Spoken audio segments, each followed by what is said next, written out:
This sounds crazy pero parang I'm growing into it. Hey guys, it's me, Joe Lapinad, and welcome back to my channel. And in today's video, guys, we're gonna be talking about the Yeezy 500 Salt.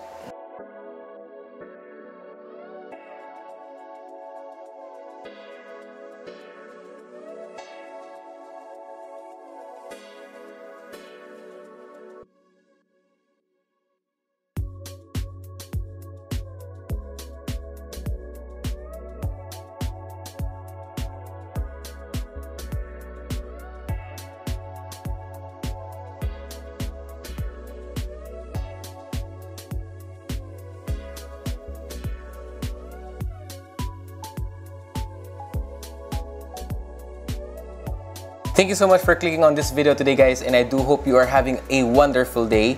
And if you're new here, please make sure that you are subscribed to my YouTube channel. And if matagal ka na rito, thank you very much for sticking with me. So, yes, New Year, and natapos na rin 2018, and then 2018 had a lot of crazy drops. Lalo na lumabas ang dad shoe era, or yung mga makakapal, yung mga bulky or chunky na sneakers. At first, sabi ko sa sarili ko, I wouldn't really go with the dad shoe thing kasi medyo hindi ako yun eh. Parang hindi ko talaga trip eh. So, I copped the sneaker. So, it's with me.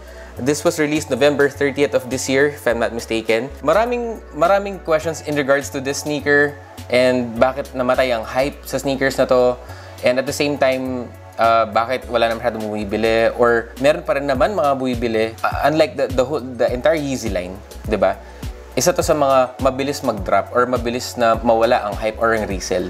So I made some research. I'll talk about it in this video. Alright, so before we go on with the review, I would just like to make a huge shout out kay Mr. Gene Silverio Garcia for selling me his pair.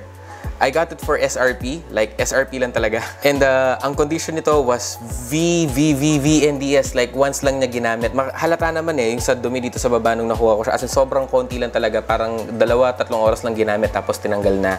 So, he sold me the sneaker for just SRP. Sabihin ko na po, it's just 11,000 pesos.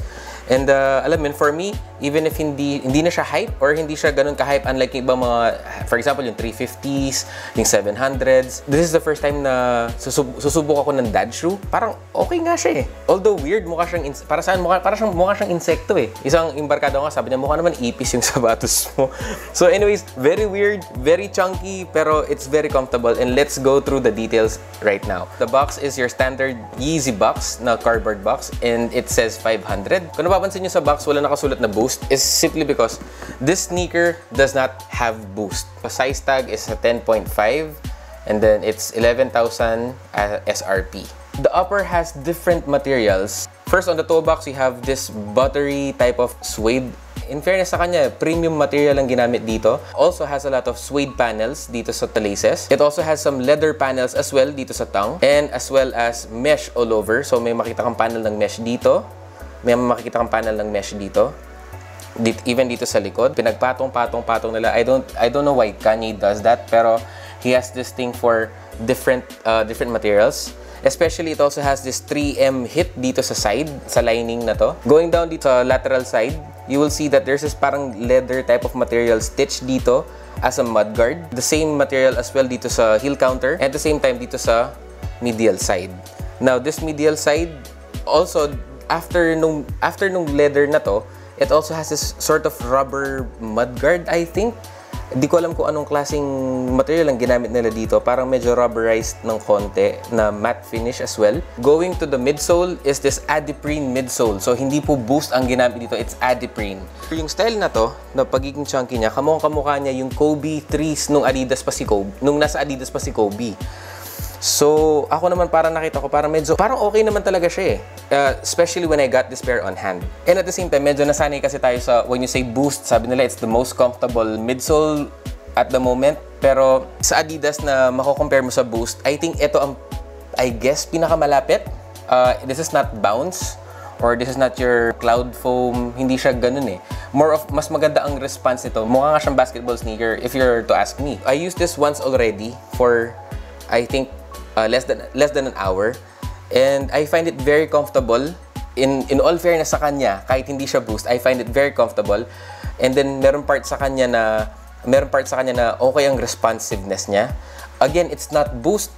It's not really that comparable to Boost, pero if you were to compare Boost and ito, kumbaga, this would come a little close to Boost. Here on the outsole, you would see this traction rubbers. Maganda ang traction niya kasi ako, I'm very particular with traction. Actually, kung titignan mo dito, mukha siyang Kobe. Yung mga naunang Kobe talaga ng Adidas. Outsole niya is called Adiprene. Ang midsole niya is called Adiprene Plus. Now, for its color, na-weirdohan ako kasi ang daming lumabas na colorways na to. Nagsimula sila sa Desert Rat ang tawag nila. So, Desert Rat or pinalitan nila from Desert Rat, ginawa nilang blush. So, medyo ganito rin yung itsura niya. However, para siyang khaki na tone.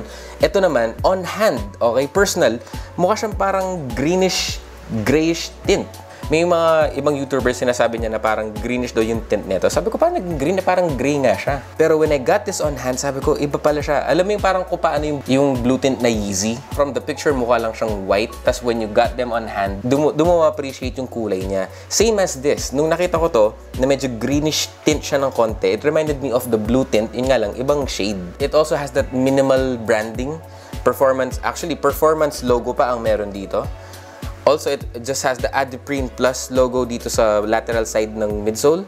Going in the sneaker, you will see here that it has a very plush sock liner made of neoprene, and it's very comfortable.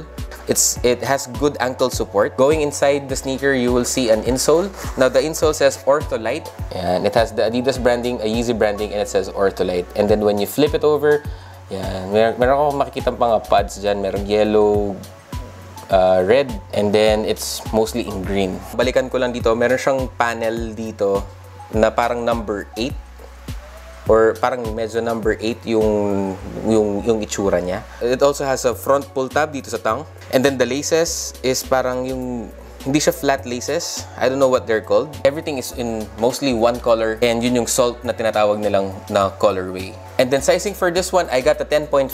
My true to size is size 10. And then gumagamit ako ng manipis na medyas. And ang comment ko lang is medyo snug pa rin pala siya. I mean, hindi siya masikip. It's just that snug siya dito sa toe area. Pero 10.5 did me okay. So I would think going up half a size would be safe. Alright, so now my thoughts on this silhouette. Totoo niyan guys, nung una, sabi ko, dad shoes, parang hindi ko bagay, parang hindi ko talaga trip eh. Lalo na lumabas yung Wave Runners. Nung lumabas ang Wave Runners, sabi ko, ano bang klase pinagalabas ni Kanye? Parang, pero nakakabilib dyan, when you try them on, it's growing into me, parang ganon. Na parang nung sinuot ko siya, sabi ko, parang ang ganda pala niya. I mean, regardless kung mukha siyang insekto, or mukha siyang spaceship sa Star Wars, or kung ano pa man ang tawag nila dito. Nung sinuot ko siya, in fairness, maganda siya, on feet. I mean, I don't know. For me, parang, nandito ako sa part na gusto ko siyang i-keep, pero nandun din ako sa part na gusto ko siyang i-resell. Now, let's talk about bakit bumaba ang hype or bakit bumaba ang resell value ng Yeezy 500. Number one is simply because may factor din na hindi kasi siya boost eh.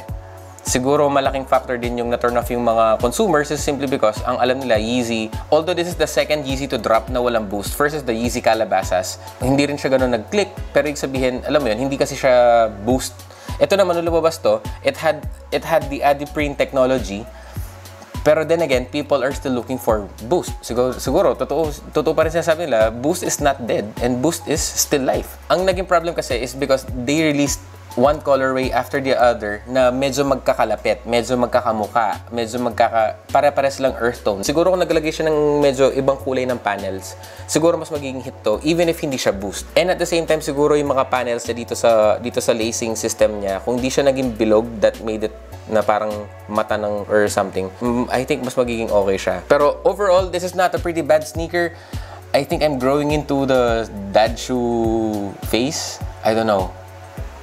Sana magka-Yeezy 700 ako in time. Anyways, so what are your thoughts guys? Okay pa rin ba sa'yo? Are you still looking for this kind of sneaker? Why do you think na nag-drop ang value ng mga to? Let me know in the comment section down below of what you think of the Yeezy 500. And then again, kung nag-enjoy ka sa video na to guys, please go ahead and leave a like. And at the same time, please subscribe to my YouTube channel if bago ka dito. And if matagal ka na rito, maraming salamat for sticking with me. So anyways guys, I do hope that you have enjoyed this episode and I'll see you on the next video. Peace guys!